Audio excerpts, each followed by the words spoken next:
ನೋಡಿ, ಕಿತ್ತಳೆ ಹಣ್ಣಿನಿಂದ ಮಾಡಿರುವಂಥ ಮಿಠಾಯಿ ಇದು. ಕಿತ್ತಳೆ ಹಣ್ಣಿನಲ್ಲಿ ವಿಟಮಿನ್ ಸಿ ಹೇರಳವಾಗಿರುತ್ತೆ, ತುಂಬಾ ಒಳ್ಳೆಯದು, ಎಲ್ರಿಗೂ ಗೊತ್ತೇ ಇದೆ.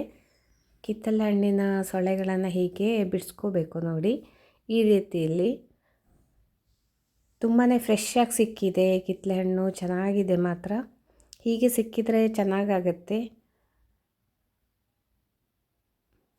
ಸ್ವಲ್ಪ ಬಾಡಿದ ಹಣ್ಣಾದರೆ ಅಷ್ಟು ಟೇಸ್ಟ್ ಬರಲ್ಲ.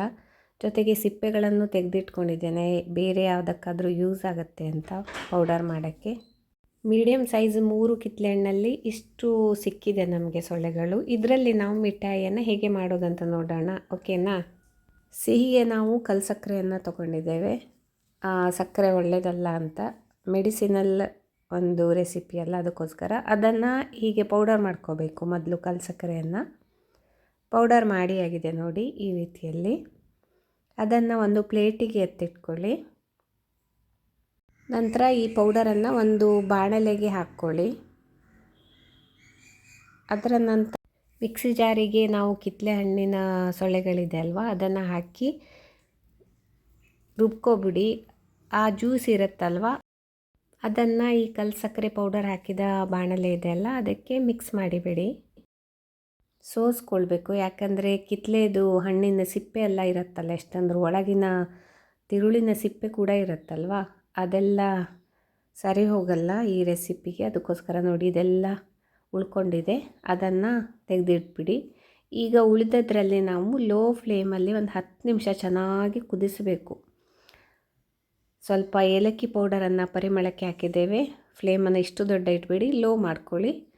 ಮತ್ತು ಚೆನ್ನಾಗಿ ಈಗ ಹೀಗೆ ಮಗಚ್ತಾ ಹೋಗಬೇಕು.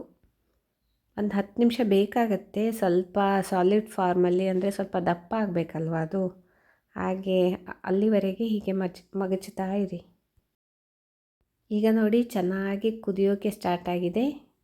ಹಾಗೆ ಆಗ ಹೀಗೆ ಮಗಚ್ತಾ ಇದ್ದರೆ ಆಯ್ತು, ಅಷ್ಟೇ. ತಳ ಹಿಡ್ಕೋಬಾರ್ದಂತ ಅಷ್ಟೇ. ಕಲ್ಲು ಸಕ್ಕರೆ ನಮ್ಮ ಆರೋಗ್ಯಕ್ಕೆ ತುಂಬಾ ಒಳ್ಳೆಯದು. ಮತ್ತು ಆರೆಂಜಲ್ಲೂ ಕೂಡ ಎಲ್ಲರಿಗೂ ಗೊತ್ತೇ ಇದೆ, ವಿಟಮಿನ್ ಸಿ ಹೇರಳ ಅಂದರೆ ಹೇರಳವಾಗಿರುತ್ತೆ. ಅದಕ್ಕೋಸ್ಕರ ಈ ರೆಸಿಪಿಯನ್ನು ಮಾಡಿಕೊಳ್ಳೇಬೇಕು ಹಣ್ಣಿನ ಸೀಸನ್ ಇರುವಾಗ. ಈಗ ಅದು ಹೇಗೆ ಅಂತ ಟೆಸ್ಟ್ ಮಾಡೋದು ನೋಡಿ. ಒಂದು ಲೋಟದಲ್ಲಿ ಸ್ವಲ್ಪ ನೀರು ಹಾಕಿ ಹೀಗೆ ಹಾಕಬೇಕು, ಒಂದು ಡ್ರಾಪಷ್ಟು. ಈ ರೀತಿಯಲ್ಲಿ ಟೆಸ್ಟ್ ಮಾಡಬೇಕು ನೋಡಿ. ಅದು ಸ್ವಲ್ಪ ದಪ್ಪ ಆಗುತ್ತೆ ಆಗ, ಅಂದರೆ ಅಲ್ಲಿಗೆ ಮುಗೀತು ಅಂತಾಯಿತು, ನಮ್ಮ ಈ ರೆಸಿಪಿಯ ಪ್ರೊಸೀಜರ್ ಮುಗೀತು ಅಂತಾಯಿತು ನೋಡಿ. ಈ ರೀತಿ ಕನ್ಸಿಸ್ಟೆನ್ಸಿಗೆ ಬರಬೇಕಾಯ್ತಾ, ಈ ರೀತಿ ಹದಕ್ಕೆ. ಆಮೇಲೆ ಒಂದು 2 ನಿಮಿಷ ಹೀಗೆ ಮಾಡಿಬಿಟ್ರೆ ಆಯಿತು.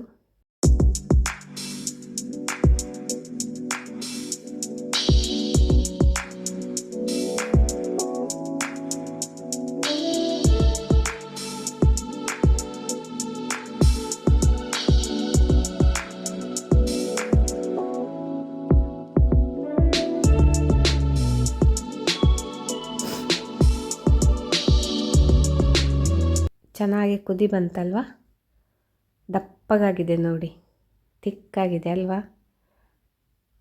ಇನ್ನು ಸ್ಟವ್ ಆಫ್ ಮಾಡಿಬಿಟ್ರೆ ಆಯಿತು, ಓಕೆನಾ? ಆಮೇಲೆ ಒಂದು ಪ್ಲೇಟಿಗೆ ತುಪ್ಪವನ್ನು ಸವರ್ಕೋಬೇಕು, ಅಂದರೆ ಅಂಟ್ಕೊಬಿಡತ್ತಲ್ವ ಹಾಕಿದ ಮೇಲೆ ಇದೆಲ್ಲ.